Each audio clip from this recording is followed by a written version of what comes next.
अस्सलाम वालेकुम व्यूअर्स, कैसे हैं आप। उम्मीद है सब खैरियत से होंगे। आ बड़े बड़े भांडे असी रोह दे ते साग नाल लपेड़े होए ने। अज साढ़े घर मेहमान आए सी माशाल्लाह। ते मैं तुहानूं दसनी आ, जदों असी जवान होन्ने आ ना, असी उदों बड़ियां छड़ियां मारदे। छड़ियां मारना पता किनूं कहंदे? मैं तुहानूं पंजाबी च दसदे छड़ियां मारना। मझ दा मूड ना है दुद्ध देन दा, ते ओह्दे लाग्गे बाल्टी लैके जाओ ते लत्तां मारदी है ना, उन्होंने कहते छड़ियां मारना। भाई भी इदां ही करते हैं। इसे मझ ते सादक नहीं आंदा जिन्हें तो मझ सादक लै ओह् ते तुहाडा अपना ख्याल आ। उदों असीं बड़ियां छड़ियां मारदे हैं एज आ पेरेंट्स। जो सानू अपनी जिम्मेदारियां पूरियां करनियां होन ते सानू बहुत महाल लगदियां ने, पर असीं सिला पूरा चाहुंदे। बेशक कुर्बानियां असीं इन्नियां ना दित्तियां होण, ओह् साडा सारा फराइज है ना, फर्ज फराइज, लेकिन असीं सिला पूरा चाहुंदे आं कि बल्कि वध ही चाहुंदे आं कि असीं ते बहुत कुर्बानियां दित्तियां ने। हालांकि मैं मदर हाँ, तो मैं जे वेखां अपने गिरेबान च झांकां ते कोई काबले जिक्र कुर्बानी तो नहीं है। मेरे ख्याल से कोई काबले जिक्र नहीं है। सिर्फ यो ही है कि मैं माँ वा, मैं अपने बच्चे पाले ने गे ते उन्होंने पढ़ाया वा, तरबियत की है, ते काबले जिक्र वाली गल कोई नहीं है कि कोई एडा वड्डा मार्का नहीं है। हाँ, माँ बाप की बड़ी कदर करनी चाहिए, इज्जत करनी चाहिए, लेकिन माँ बाप दियां जिथे गलत होए उत्थे गलत कहना चाहिए ना। फिर ही तुसी गलत सही फैसला कर सकते जे ते अपनियां अगलियां नस्लां बचा सकते जे। ते गल एह् सी कि जवानी च असीं बड़ियां छड़ियां मारदे आं, असीं किसे नूं पल्ले नहीं बन्नदे। ते जदों असीं होन लगदे ना बुड्ढे, ते फिर सानूं याद आ जांदा यकदम ही कि हाय हाय, मैनूं ते एह् अच्छे जुमले चाहिदे सी अपनी बीवी तो। मैनूं तो चाहिदा सी कि मेरी बीवी मेरे नाल बीवियां तरह पेश आंदी। हाय, मेरी तो उम्र मुकदी जांदी है, मैनूं तो चाहिदा सी मेरे बच्चे मैनूं अच्छा बाप समझदे। हालांकि फ्लैशबैक च जाओ तो कोई ऐसी करतूत असीं कीती नहीं हुंदी। असीं नहायत बद अखलाकी दे नाल बदतमीजियां, तूफाने बदतमीजियां असीं बरपा कीतियां हुंदियां जवानियां च।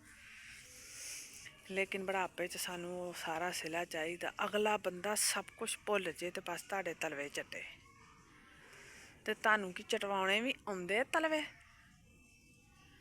पहलों तो ये दसो ना, पहलों अपनियां फैमलियां विच अपना आप इन्वैस्ट करो, दबा के करो। जिद्दां यारां बेलियां च तां अपने आ मां प्यो ते जां भैन भरावां ते खर्च करन लगे इक सैकेंड भी नहीं सोचदे ना तुसी, उदां ही अपनी बीवी बच्चेआं च अपना आप इन्वैस्ट करो, दबा के करो। पिच्छे मुड़ के ना वेखो, सिला ना मंगो। तुसी जे ना भी होए ना तो सिला तुहाडा, जे तुसी इस काबिल सी तो सिला तुहाडा मिल जाएगा। दुनिया ते किते भी ना मिले, रब ताला है ना, गांह वास्ते आसानियां कर देगा। ते इन्ना कोई भी गिरेआ होया नहीं हुंदा कि बच्चा या बीवी या तुहाडी फैमली दे लोग कि जिन्हां नूं नज़र ना आए कि साढ़े वास्ते कुर्बानियां दित्तियां जान दियां, साढ़े वास्ते दिन रात एक कीता जान दिया ते असीं अन्ने हो जाइए। इन्ना कोई बेहिस नहीं हुंदा। जे कोई हुंदा ना ते उस बेहिसी दे पिछे भी कोई ना कोई गल होएगी, लेकिन उस बेहिसी दे, उस तकलीफ दे, उस बकवास दे, उस बगावत दे पिछे कोई बंदा जाके जानना नहीं चाहुंदा। साढ़े को टाइम नहीं है, असीं तो दिन रात दौलत कट्ठी करनी है। जरा जिन्नी बच्चों वालों कोई तकलीफ है, वो बरद उठ के कहेगा इदां हो सकता कि मेरे बच्चे वापस चले जान, तो मैं फिर जरा वा बगैर शादी तो हो जा। जरा जिन्नी अनबन होएगी तो इदां हो कहेगा।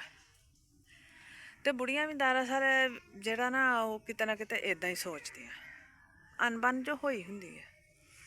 लेकिन सानू ये पता नहीं हुंदा कि अनबन विच सारा ना वड्डी मुसीबत जेह्ड़ी साडी जुबान है, कि असी किसी के सामने जे बुराई नहीं करते ना तो ओहदे पिछे भी असी अच्छाई नहीं बयान करते। सामने भावें असी जो मर्जी करिए, ਮੂੰਹ ਬੰਦ ਰੱਖ ਲਈਏ, ਲੇਕਿਨ ਅਸੀਂ ਪਿੱਛੇ ਮੂੰਹ ਬੰਦ ਨਹੀਂ ਰੱਖਦੇ ਤੇ ਕਿਸੇ ਦੀ ਤਾਰੀਫ ਨਹੀਂ ਕਰ ਸਕਦੇ, ਕਿਸੇ ਨਾਲ ਖੁਸ਼ ਨਹੀਂ ਰਹਿ ਸਕਦੇ, ਕਿਸੇ ਦੇ ਅੱਛੇ ਕੰਮ ਨੂੰ ਐਪਰੀਸ਼ੀਏਟ ਨਹੀਂ ਕਰ ਸਕਦੇ। ਦਰਅਸਲ ਅਸੀਂ ਜ਼ਹਿਨੀ ਤੌਰ 'ਤੇ ਮਜ਼ਦੂਰ ਹਾਂ। ਮੇਰਾ ਇਹ ਖਿਆਲ ਆ ਕਿ ਜਿਹਨੂੰ ਸਮਝ ਹੀ ਨਾ ਹੋਵੇ ਉਹਦਾ ਕੀ ਕਰਨਾ, ਮਜ਼ਦੂਰ ਨਹੀਂ ਤੇ ਉਹ ਕੀ ਹੈ, ਜ਼ਹਿਨੀ ਤੌਰ 'ਤੇ ਮਜ਼ਦੂਰ ਹੀ ਹੋਇਆ ਨਾ ਇਨਸਾਨ। ਪਿਛਲੀ ਉਮਰੇ ਜਾ ਕੇ ਚੇਤਾ ਆਉਣ ਲੱਗ ਪੈਂਦਾ ਕਿ ਹੈ ਮੈਨੂੰ ਤਾਂ ਸਭ ਕੁਛ ਚਾਹੀਦਾ ਸੀ, ਤੇ ਪਹਿਲਾਂ ਮਾਂ ਕੋ ਗਿਆ ਸਾਂ ਜਾਂ ਗਈ ਸਾਂ। ਜਿਹੜਾ ਵੀ ਕੋਈ ਪਰਸਨ ਆ, ਇਸ ਤੋਂ ਅਗਲੀ ਨਸਲ ਜੇ ਕਹਿੰਦੀ ਹੈ ਨਾ ਕਿ ਅਸੀਂ ਅਗਲੀ ਨਸਲ ਆ, ਤੇ ਉਹ ਸੋਚ ਸਮਝ ਕੇ ਚੱਲੇ, ਤਾਂ ਹੀ ਸਵਾਦ ਹੋਏਗਾ ਕਿ ਉਹ ਅਗਲੀ ਨਸਲ ਆ, ਨਹੀਂ ਤਾਂ ਉਹ ਵੀ ਪਿਛਲਿਆਂ ਵਰਗਾ ਹੀ ਆ। ਆਪਣਾ ਖਿਆਲ ਰੱਖਿਓ ਤੇ ਆਪਣੀ ਰਾਏ ਦਾ ਜ਼ਰੂਰ ਇਜ਼ਹਾਰ ਕਰਿਓ। ਅੱਲਾ ਹਾਫਿਜ਼।